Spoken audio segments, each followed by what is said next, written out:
వందే భగవతీం దేవీం శ్రీరామం చ జగద్గురుం పాదపద్మే తయో శ్రిత్వా ప్రణమామి ముహుర్ముహుః.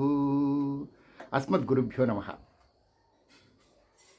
ప్రజ్ఞాపురాణం అనే ఒక అతి విశేషమైన కార్యక్రమం మనం కొనసాగిస్తూ ఉన్నాం. ఇందులో ప్రథమంలో మనం ప్రజ్ఞాపురాణం గురించిన వివరాలు విశేషాలు తెలుసుకున్నాం. అంటే ఎన్ని ఖండాలు, అవి ఎన్ని ప్రకరణాలు అన్న విషయం తెలిసింది. ఈ రోజు నుంచి మనం మొదటి ఖండంలోని మొదటి ప్రకరణంలోకి అడుగు పెడదాం. మొదటి ఖండం లోక కళ్యాణ జిజ్ఞాస ఖండము. ఇది మొదటి ప్రకరణం కూడాను అదే పేరు, లోక కళ్యాణ జిజ్ఞాస ప్రకరణం. ఇది పరమపూజ్య గురుదేవులు పండిట్ శ్రీరామ్ శర్మ ఆచార్య గారు ఏ విధంగా మొదలుపెట్టారంటే, నారద శ్రీకృష్ణ సంవాదము అనే ఒక సంభాషణ కార్యక్రమంతో పురాణాన్ని మొదలుపెట్టారు. ఒకనాడు నారద మహర్షి కృష్ణ భగవాన్ని ఈ విధంగా ప్రార్థించాడు.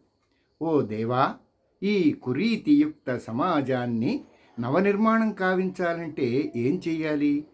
వరిష్టాత్మలను వెదికి వారి చేత ఏమేమి చేయించాలి?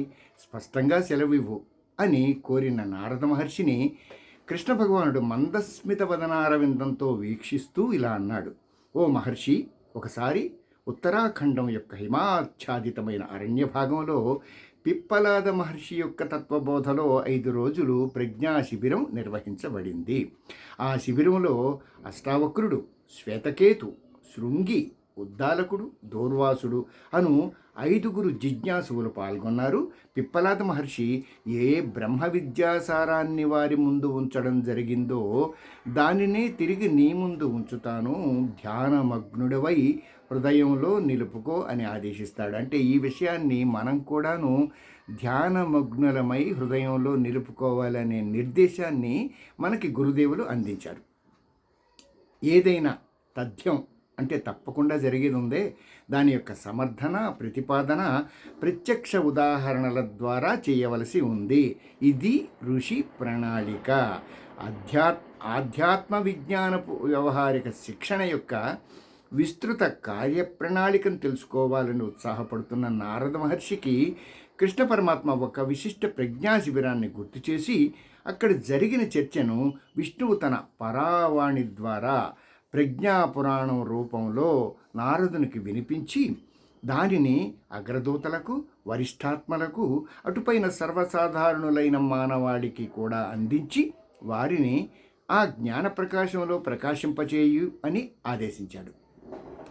సమాధి స్థితిలో ఉన్న నారదునికి భగవానుడు ప్రజ్ఞాపురాణాన్ని వినిపించి, నారద, ఈ ప్రజ్ఞాపురాణ ప్రసంగాలను యుగ చైతన్యాన్ని వర్షింపచేసే మేఘాలుగా వర్షింపచేయి. విశ్వాసరాహిత్యం అనే విపత్తులో ఎండి మోడైన ధర్మాన్ని తిరిగి సస్యశ్యామలం కావించు. ఇదే నీ ప్రథమ కర్తవ్యం అని ఆయన బోధించాడు, ఆజ్ఞాపించాడు.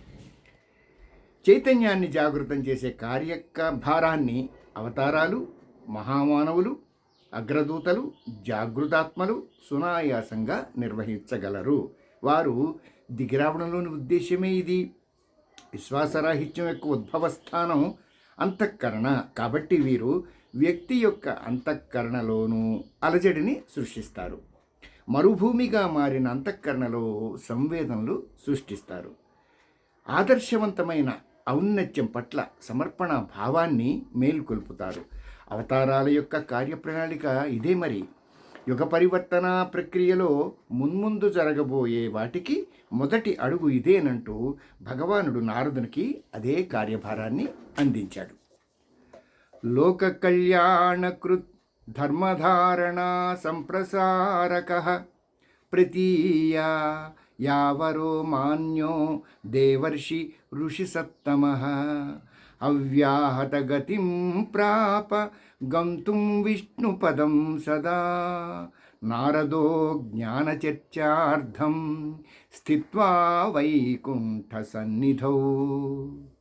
లోక కళ్యాణమే ఆత్మ కళ్యాణంగా భావించడం వలన మాత్రమే నారద మహర్షికి ఏ అవరోధం లేకుండా విష్ణులోకం ప్రవేశించి భగవంతునికి అతి సమీపంలో కూర్చుని కోరుకున్నంత వరకు జ్ఞానచర్చ జరుపగలిగిన సౌకర్యం లభించింది. ధర్మరక్షణ కోసం వ్యక్తికి ప్రేరణనిస్తూ నిరంతరం పయనించే నారద మహర్షి ఋషులలో సర్వశ్రేష్ఠుడు. కాలానుగుణంగా నాటి సమస్యలను, పరిష్కార మార్గాలను, భవిష్యత్ కార్యక్రమాలను భగవానునితో చర్చిస్తూ తదనుగుణంగా ఆ కార్యక్రమాల్లో నిమగ్నమయ్యేవాడు. పరుల క్షేమంలోనే మన క్షేమం మిళితమై ఉన్నదనే సత్యాన్ని గ్రహించిన వ్యక్తులందరూ కూడా నారద మహర్షిలాగా ఈ లక్షణాలను అలవర్చుకోవలసి ఉంది. అవి ఏమంటే, 1 జనజాగృతి, 2 నిరంతరం పరిభ్రమించడం, 3 పరామర్శ, 4 దారి తప్పిన వారికి సన్మార్గాన్ని చూపడం. పరుల క్షేమానికి పాటుపడే ప్రతి వ్యక్తి పుణ్యాన్ని ఆర్జించడమే కాకుండా తనని తాను సర్వవిధాలా ఉద్ధరించుకోగలడు. ఇతరుల్ని సాగరం దాటించే నావికుడు తాను ప్రత్యేకంగా దాటవలసిన పని ఉండదు కదా.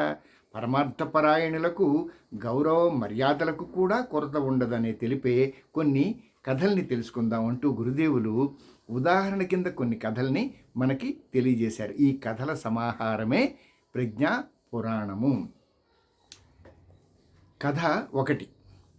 ఒకసారి బ్రహ్మసరోవరం దైవంతో ఏమన్నది అంటే, దేవా, గంగామాతని ప్రజలు 1000 నోళ్ల కొనియాడుతూ ఉంటారు.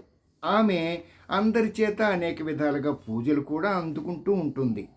మరి గంగ వలనే నేను కూడా ప్రజలకు శీతలత్వం, సద్గతి కలుగజేస్తూ ఉన్నా. అయినా ఆమెకు దక్కే పూజలు, ప్రశంసలు నాకు బొత్తిగా లభించడం లేదు. కారణం ఏమిటి అని ప్రశ్నించింది. బ్రహ్మసరోవరంతో విష్ణువు ఇలా అన్నాడట, గంగ సకల జీవులను, జంగమ స్థావరాలను పునీతం చేస్తూ ఎల్లలు లేకుండా ప్రవహిస్తూ ఉంది. ఇంటింటికి వెళ్ళి దాహం తీర్చి వారిని పునీతం చేస్తున్నది.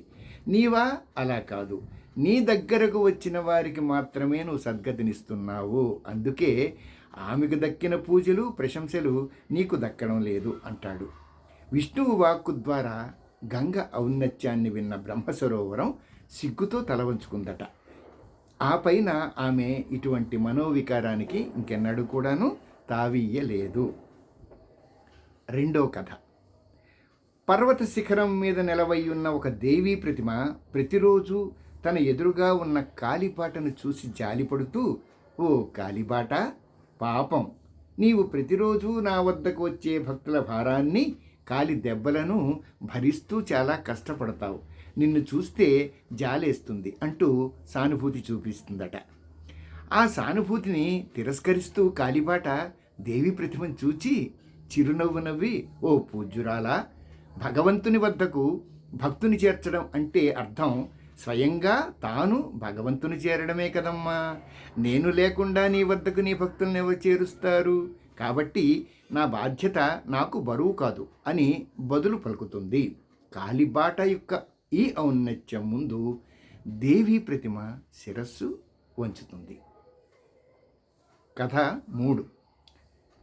ఒక వ్యక్తి తనతో కిరీటాన్ని, ఖడ్గాన్ని భగవంతునికి కానుకలుగా తీసుకొస్తాడు.